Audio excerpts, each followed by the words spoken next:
in today's jam session, we're going to be covering different ideas on a very, very secret technique, and that is called the nick, or card nicking.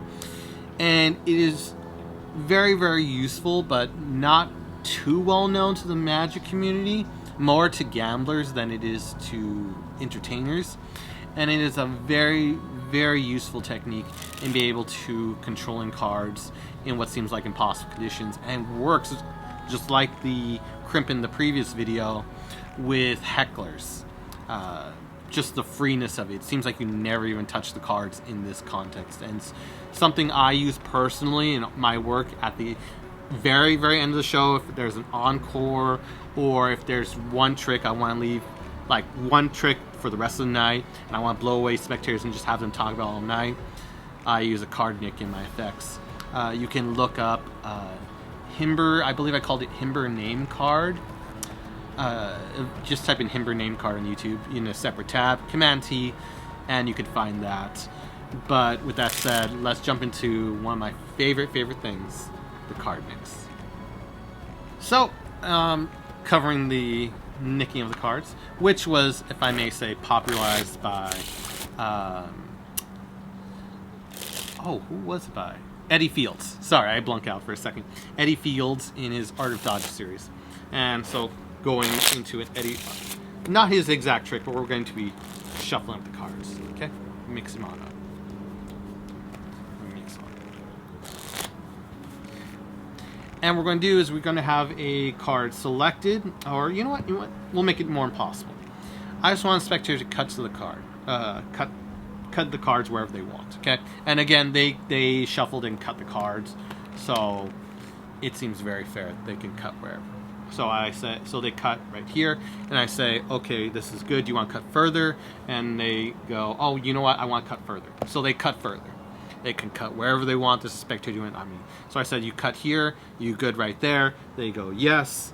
Okay, and they can. And again, I'm going to actually, to make this extra fair, you're going to see me close my eyes as I do this. Okay, card to be shown. Hopefully, I managed to be able to get the card in focus for a second. Hopefully. Okay, and again, my eyes are shut by my fingers, so there's no way I can actually see the card.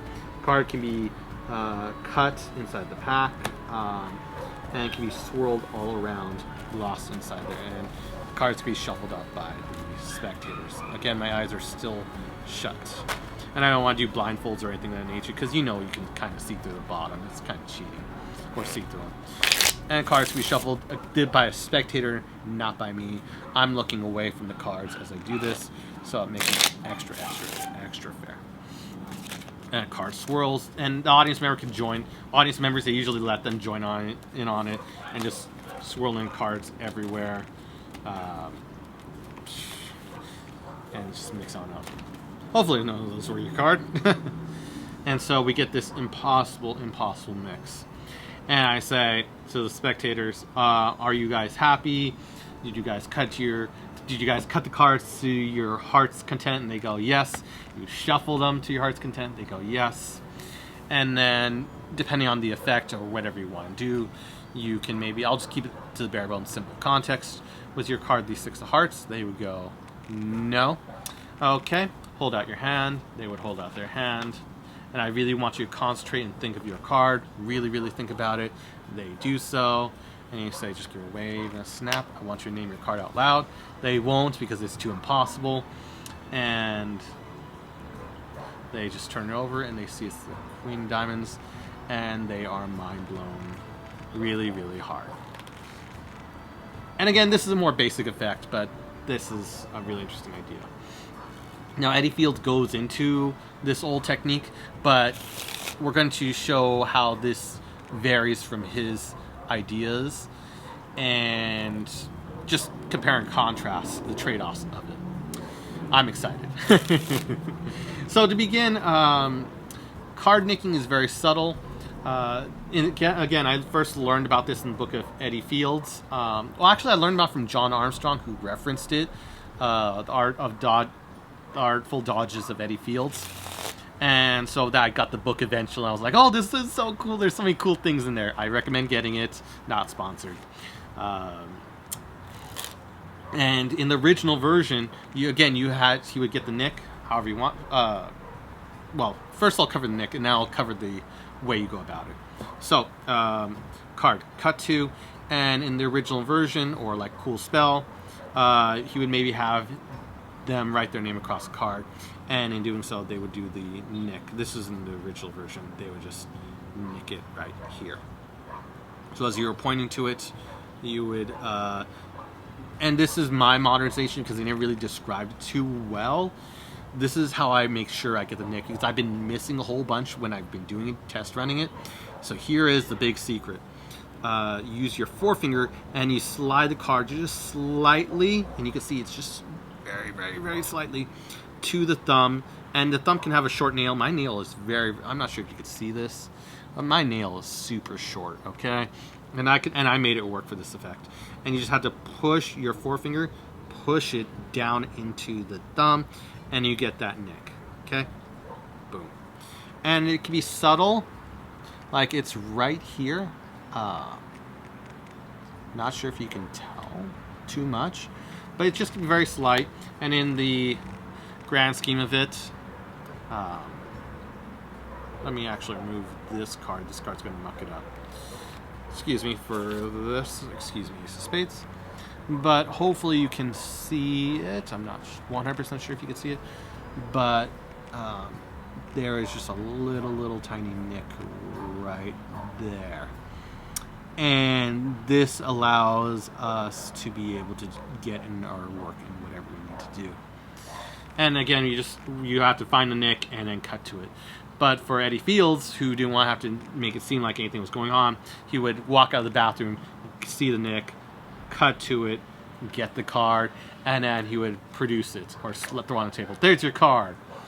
And it was in the book, he referenced how he would do it all night with Ed Marlowe, like, cutting the card and doing this thing, and no one would know how it worked. It was pretty hilarious. And I should also mention, removing the nick is quite easy. First finger and thumb, just grip it with the nails and just pull down, and you remove the work in there. So in the context, let me see. The card was King of Clubs, so I see King of Clubs has a nick in it. So I just go down like this, and I can subtly remove it. You could actually do it as you're showing the card, and you could just do a casual removing the work.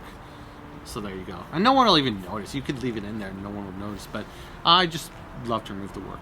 Now, in the original thing, he did with 3 packets doing his effect.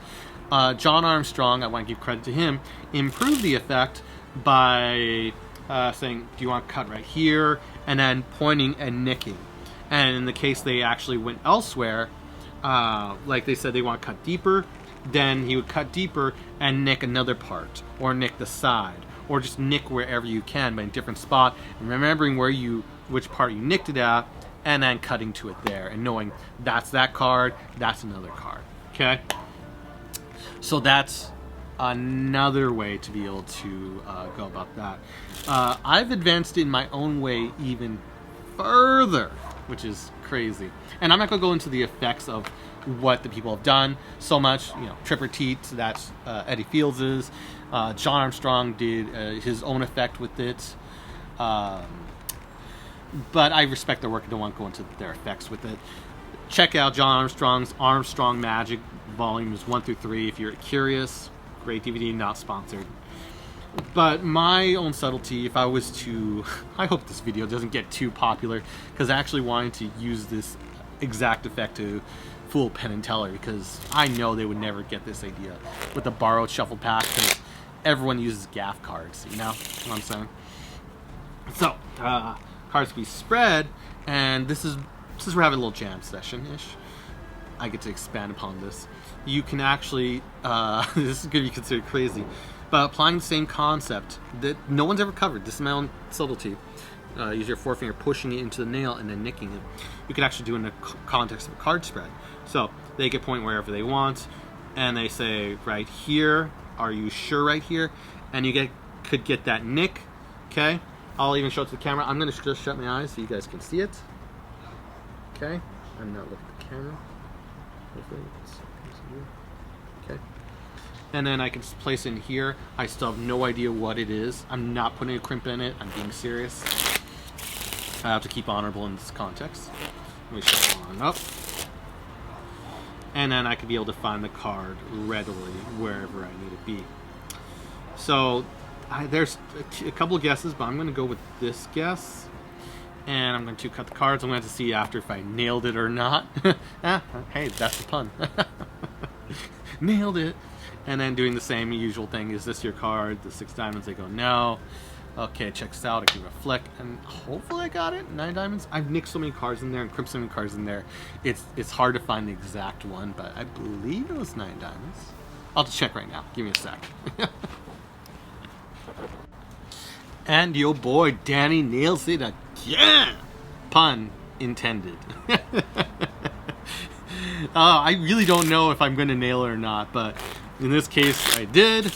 And so that adds to the point of how powerful it is. And this is using the worst condition, which is used, crimped, and nicked pack, and it still is very, very reliable when I use it. So it's just such a wonderful technique. I should also make a point, and this is a very important point, outside of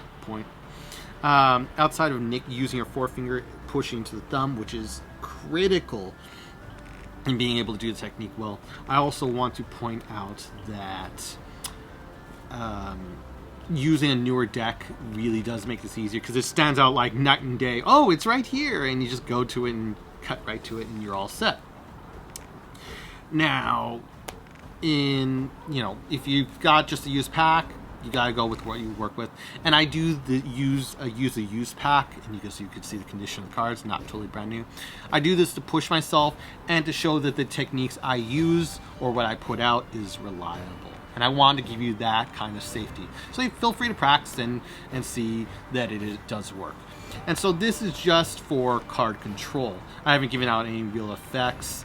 I actually did give a previous one. Again, HIMBER name card, published it previously. But this one focuses more on the detail of the nicking itself.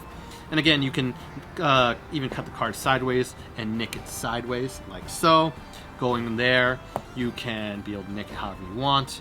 And it's always good to be able to add to those before you. So Eddie Fields, popularized the nick in the underground. I mean, it existed before then, but he popularized it and used it with context to his Tripper Teat or his Cool Spell, which fools magicians like crazy. John Armstrong bought it a little bit more into the mainstream with his effect, naming it and dealing it. And then I wanted to be extremely casual with it and make it extremely impossible, so you can be used in the context of, again, shuffle pack, start off in a card spread, impromptu. That's one method. Or being able to, I use a HIMBER name card so you can deal it down. So they're both naming card effects, but they're both impossible. And you can add a theme to it, however you want.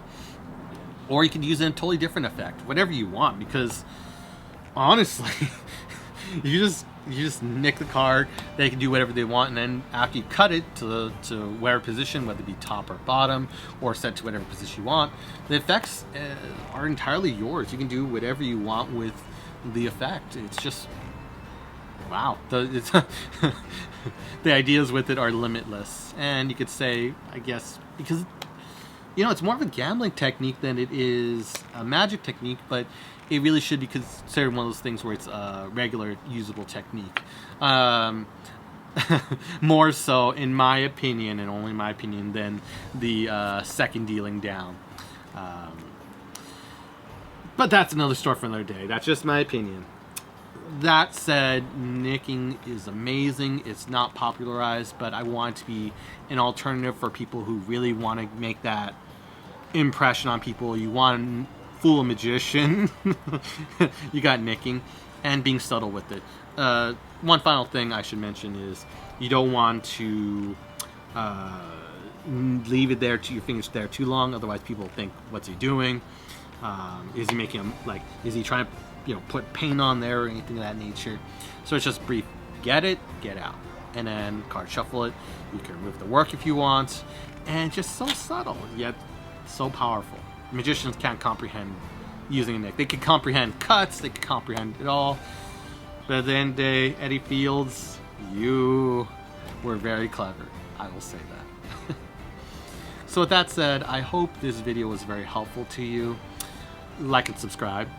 And really, I hope you are finding use for it in your repertoire or just enjoy practicing or playing with it. I always love to post content regularly just to help the next generation of magicians get to where they want to be. So with that said, wishing you a wonderful day and see you in the next video.